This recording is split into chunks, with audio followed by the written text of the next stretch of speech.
الحمد لله رب العالمين والصلاة والسلام على أشرف الأنبياء والمرسلين نحمده ونستعينه ونستغفره فإن أصدق الحديث كتاب الله وخير الهدي هدي محمد صلى الله عليه وسلم وشر الأمور محدثاتها وكل محدثة بدعة وكل بدعة ضلالة وكل ضلالة في النار وقال رب اشرح لي صدري ويسر لي أمري واحلل عقدة من لساني يفقه قولي. Bab yang ke-51, Babul wudu thalathan. Bab berwudu 3 kali. Yakni 3 kali basuh. 3 kali itu dimaksudkan 3 kali basuhan.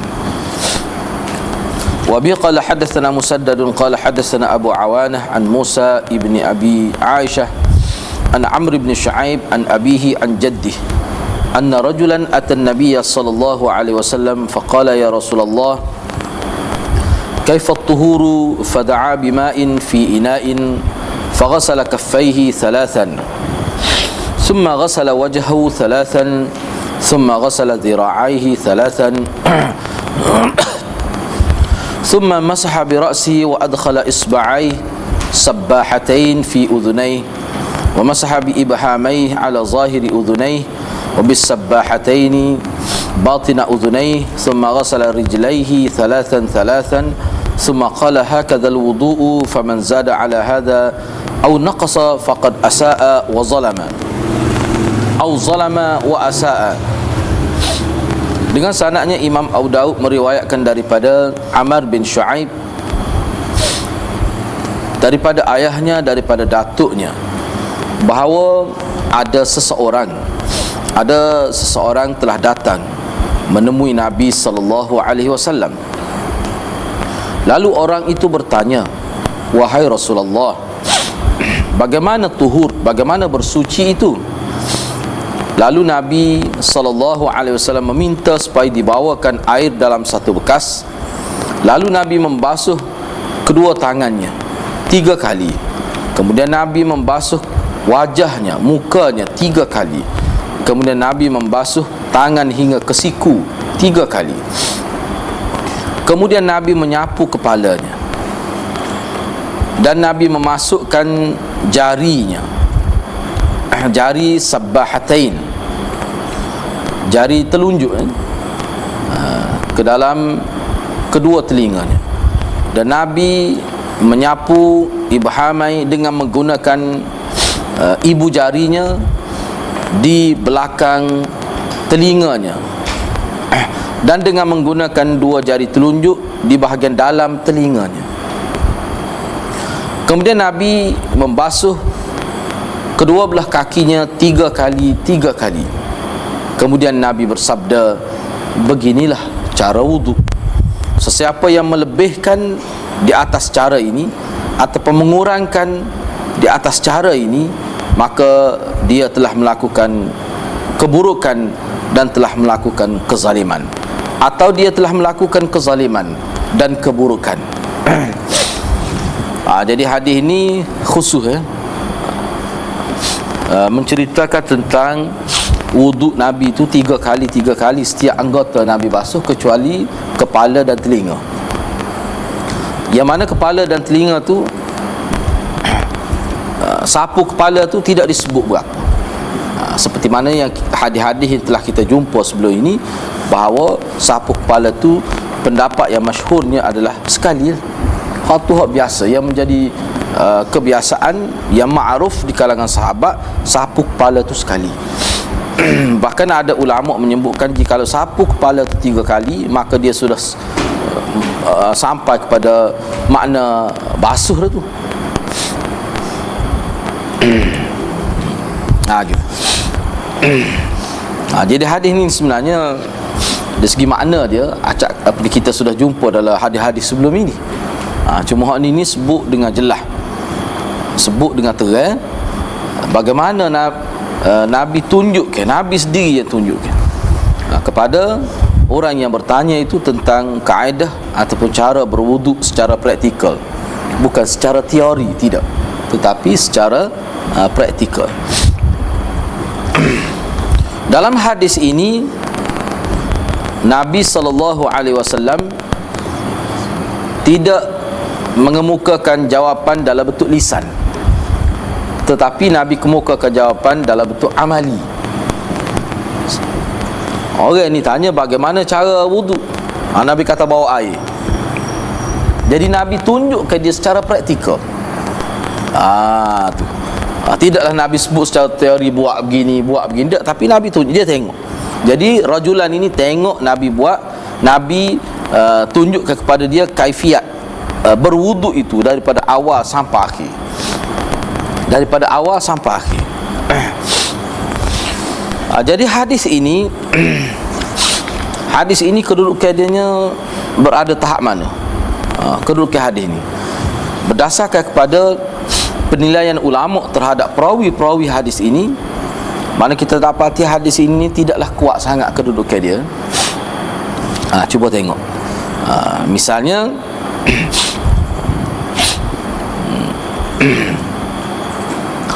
Amr bin Shu'aib, kata Imam Abu Daud, Musaddad telah menceritakan kepada kami, Abu Awanah telah menceritakan kepada kami.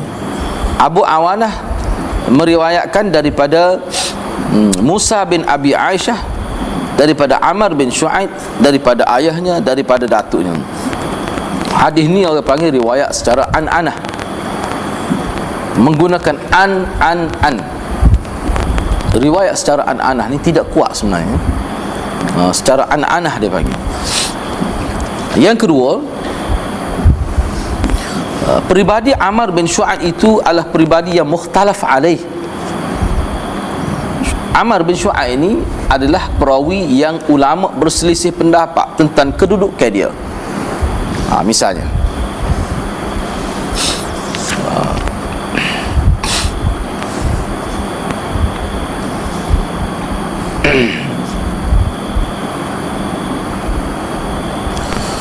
anda nak baca tu kena tanda kan Amr bin Shu'aib ni, sebab kedudukan dia tu, sebab ni dia ada syarah dia bahas panjang.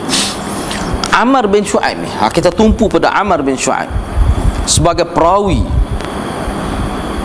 yang dipertikaikan oleh ulama. Jadi Amr bin Shu'aib bin Muhammad bin Abdullah bin Amr bin Al-As Al-Qurashi As-Sahmi Abu Ibrahim. Disebut juga dia dengan nama Abu Abdullah Al-Madani. Disebut juga dia sebagai Abu Abdullah At-Taifi. Banyak nama dia. Kata Abu Hatim, Amr bin Shu'aib ini dia tinggal di Mekah. Dia keluar ke Taif. Kata Sadaqah bin Fadl, saya dengar Yahya Al-Qattan berkata, apabila orang siqah meriwayatkan daripada dia, maka dia tu siqah, boleh dibuat hujah. Maknanya peribadi dia ni tidak kuat. Untuk supaya hadis dia tu diterima, kena tengok siapa yang riwayat daripada dia. Kalau orang yang riwayat daripada dia tu siqah, maka boleh dibuat hujah. Bukan kerana dia, kerana orang lain. Kata Ali ibn al-Madini, hak dia riwayat daripada Yahya bin Sa'id. Kata Yahya bin Sa'id, hadis Amr bin Shu'aib ini wahin, lemah. Kata Yahya bin Sa'id, hadis riwayat Amr bin Shu'aib ini adalah wahin, lemah, tak kuat lah. Kata Ali daripada Ibn Uyainah, hadis riwayat Amr bin Shu'aib ini ada sesuatu yang tak kena lah. Gitu. Maknanya macam tak berapa tak apa sedap lah nak terima kata-kata. Rasa ada satu macam lah benda yang tak kena.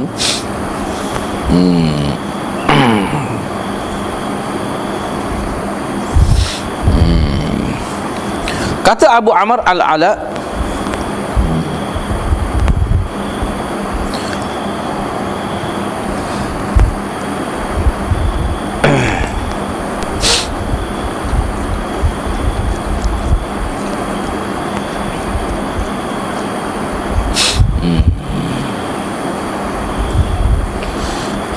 Kata Maimun Al-Maimuni, kata Maimuni, dia kata saya dengar Ahmad bin Hanbal berkata, Ammar bin Shu'aib ni kata Ahmad bin Hanbal mengikut kenyataan Al-Maimuni, nama ulama. Dia kata Imam Ahmad bin Hanbal ada berkata, dia kata Ammar bin Shu'aib ni banyak hadis-hadis mungkar yang dia riwayat. Jadi hadis mungkar ni apa ni? Kena belajar usul hadis lah. Ada dah belajar usul hadis dah. Kita tak ada nak gabung dua selalu. Dengan siapa dia? Dengan Ustaz Syarafi. Tidak dengar jauh usul hadis lah. Jadi anak kira kalau sebut sini, kalau tak faham tu kena rujuk lah. Sebab kita nak sebut setiap kali jumpa kalimah nak sebut tu tak ada ke.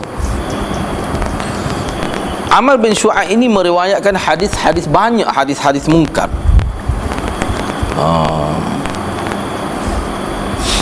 Ditulis hadis dia. Hadis dia hanya ditulis. Dan dia tulis hadis dia, dan dianggap muktabar. Tetapi nak buat hujah, fala, tidak boleh. Kata Imam Ahmad, boleh nak tulis hadis dia tu, nak kira hadis dia boleh, tapi buat hujah boleh ke tidak? La, tidak boleh dibuat hujah. Kata Imam Abu Daud, dia ambil pandangan ini daripada Imam Ahmad Ibn Hanbal. Ahli-ahli hadis apabila mereka mahu berhujjah dengan hadis Ammar bin Shu'aib yang dia ambil daripada ayahnya, daripada datuknya. Jadi ahli-ahli hadis ni kalau dia nak ambil buat hujjah, dia ambil. Kalau dia tak sah, dia tinggalkan begitu saja. Maknanya hadis Ammar bin Shu'aib ni tidak kuat, sehingga ulama tidak pandai tinggi kedudukan hadis dia. Setengah-setengah ulama kata wahin, lemah. Wahin ni makna tak boleh nak amal, tak boleh nak buat hujjah. Tu kedudukan Ammar bin Shu'aib. Panjang lagi ni kedudukan Ammar bin Shu'aib. Maknanya hadis ni bermasalah. Hadis masalah. Sebab apa? Sebab perawi dia tu dipertikaikan. Namun kata Imam Bukhari, saya melihat Imam Ahmad bin Hanbal, Ali bin Al-Madini, Ishaq bin Rahawai, Aba Ubaid dan sebilangan tokoh-tokoh kami, mereka berhujjah dengan hadis Ammar bin Shu'aib yang diambil daripada ayahnya, daripada datuknya.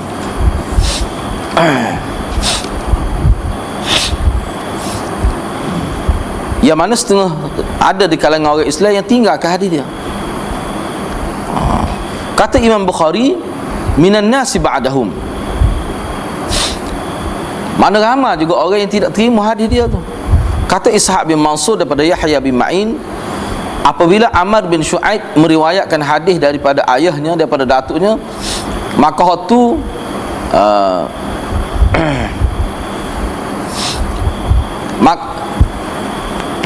maka lemahlah. Kata Ishaq bin Mansur mengikut maklumat daripada Yahya bin Ma'in, bila Ammar bin Shu'aib meriwayatkan hadis an abihi an jaddihi, maka itu lemah, hadis itu lemah. Tetapi kalau Ammar bin Shu'aib meriwayatkan hadis daripada Sa'id bin Musayyab ataupun Sulaiman bin Yasar ataupun Urwah, fahuwa thiqatun an haula, maka dia jadi siqah kerana sebab orang ni. Apa maksud dia tu? Ammar bin Shu'aib ni kalau dia riwayat hadis daripada tidak daripada ayah dia, dia ambil riwayat hadis daripada Sa'id bin Musayyab ataupun Sulaiman bin Yasar ataupun Urwah, maka itu tak apa. Tetapi Ammar bin Shu'aib ni kalau dia riwayat hadis daripada ayah dia, daripada datuk dia, gunaan, maka hadis itu lemah. Itu kaedah. Kaedah. Tapi kalau dia ambil daripada orang lain, misalnya Sa'id bin Musayyab, ambil daripada Sulaiman bin Yasar ataupun Urwah, maka itu siqah, boleh dipercayai daripada orang-orang ni. Ni perkara yang kita kena ingat lah. Kena ingat ni yang penting. Mana berkenaan Ammar bin Shu'aib ini, Ammar bin Shu'aib kalau dia riwayat hadis daripada ayah dia, daripada datuk dia, maka riwayat tu ulama pertikaian. Ada siapa ulama kata dhaif, ada ulama kata wahin. Wahin ni makna lemah sangat.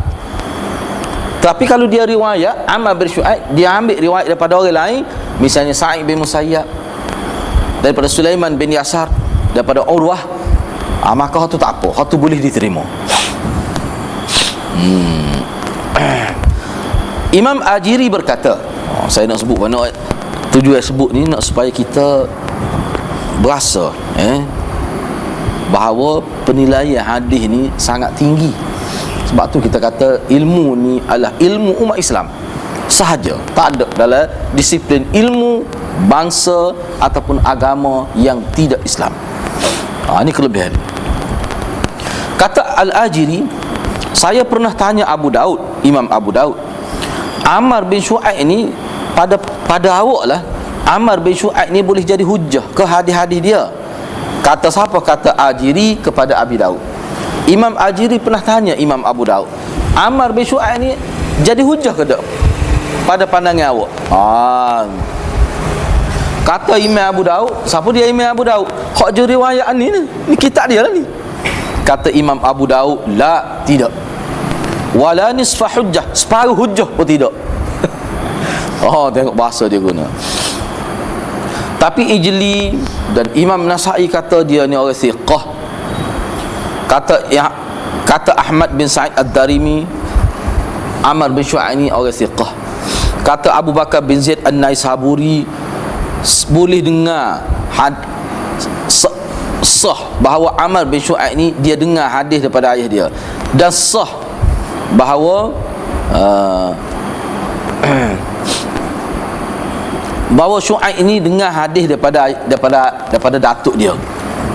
Jadi kata Abu Bakar bin Ziyad An-Naisaburi bahawa sebenarnya betul sah tu bahawa Ammar ini memang dia ada dengar hadis daripada ayah dia. Dan sah juga bahawa ayah dia, ayah Ammar, nama dia ayah Ammar, Syu'aib itu, memang dia dengar hadis daripada datuk Ammar itu. Daripada sini kita boleh faham bahawa orang yang mempertikaikan riwayat Ammar daripada ayah dia nama Syu'aib itu, daripada Syu'aib ambil hadis daripada datuk Ammar itu, kerana orang tidak jelas, ulama tidak jelas apakah benar sah bahawa Ammar ni dengar hadis. Hak tu ulama tak boleh nak pasti. Bagi ulama yang tak boleh nak pasti tu, dia kata lemah lah.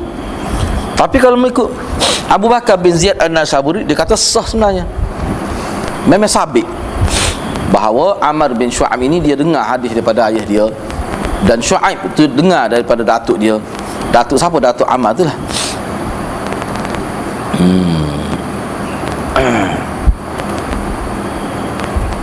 Baik. Ni molek lagi ni. Pandangan itu kan. Kata Ibnu Adi, ramai dari kalangan ulama meriwayatkan hadis daripada Ammar bin Syu'aib.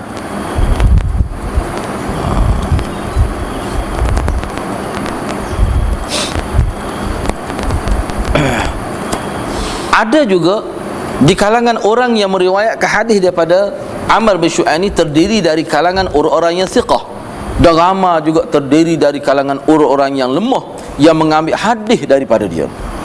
Cuma hadis-hadis Ammar bin Syu'aib yang dia ambil daripada datuk dia,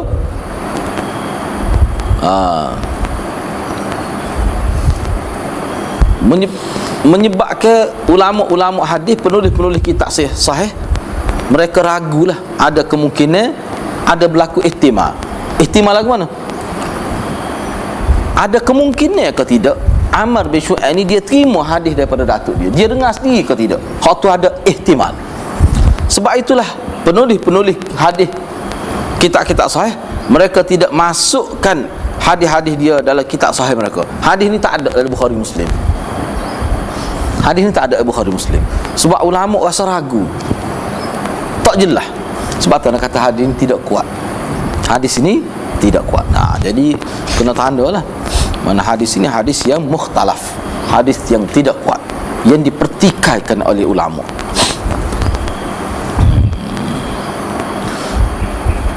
Ini pendapat Imam Abu Daud sendiri. Ini penting. Ini pendapat Imam Abu Daud, penyusun kitab ni.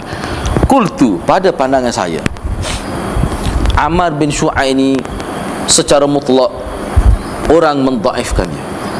mana dia ni adalah perawi dhaif. Ammar bin Syu'aib ni secara mutlak kata Imam Abu Daud adalah perawi yang dhaif.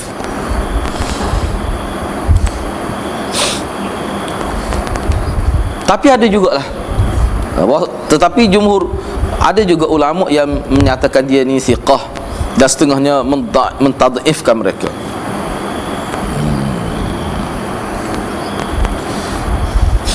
Kata semula ni kenyataan Imam Abu Daud hasil daripada penelitian dia. Ni macam kesimpulan lah. Secara mutlaknya peribadi Ammar bin Syu'aib itu sendiri, dia tu sendiri adalah dhaif. Itu secara mutlak. Tetapi jumhur ulama dan jumhur ulama kata dia thiqah dan sebahagian ulama kata dia dhaif. Riwayat dia, hak dia ambil daripada ayah dia, daripada datuk dia sahaja. Ini macam kesimpulan daripada Imam Abu Daud, dia tu sendiri dhaif. Ini perlu kita faham. Ammar bin Syu'aib ni sendiri, dia tu sendiri tu dhaif. Tetapi riwayat dia, hak dia ambil daripada ayah dia ambil daripada datuk dia, hak tu saja, riwayat tu saja. Ulama kata berdasarkan kepada hal tu, maka dia tu thiqah dari sudut tu. Tetapi setengah ulama kata dhaif. Jadi pertikaian dhaif tu bila berkait dengan riwayat dia, dia tu sendiri tu dhaif. Tapi kalau berkait dengan riwayat dia, ada ulama kata dhaif,